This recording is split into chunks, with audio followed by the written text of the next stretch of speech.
En 2025, la Formule 1 fête ses 75 ans. Non! Dites-moi pas que c'est pour vrai!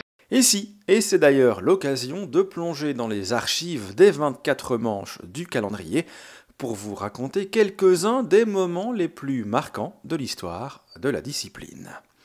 Victoire improbable, drame, duel légendaire, la Formule 1 regorge d'histoires passionnantes et ce sont justement ces histoires qu'on va vous raconter tout au long de cette saison 2025. Alors installez-vous confortablement, attachez vos ceintures, on embarque pour un voyage à travers le temps. Roads? We don't need roads where we're going, but we do need a racetrack.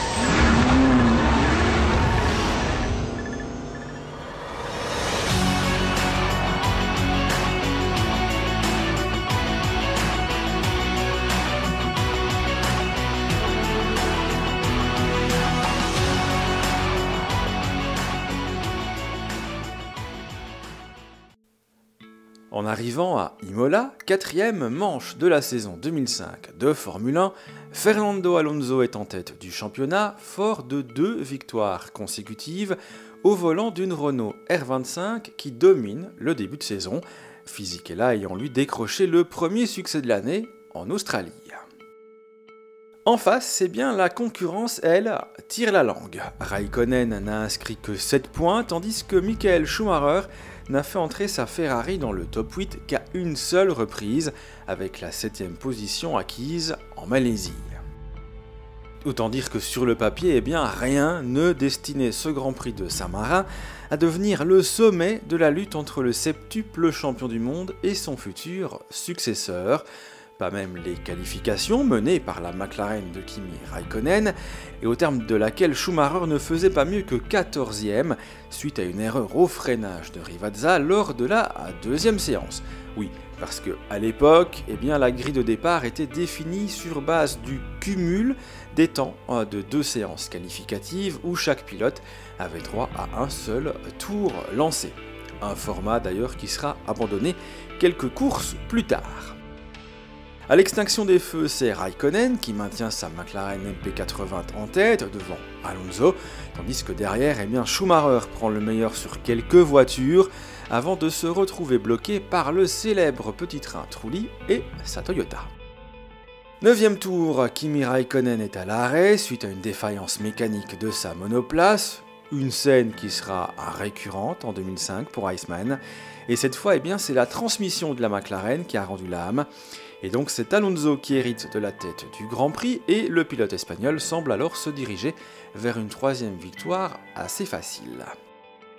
Mais c'est alors qu'arrive la première salve d'arrêt au stand, Schumacher voit ses adversaires s'effacer un à un, tandis que la Ferrari numéro 1, elle, reste en piste avec la voie dégagée.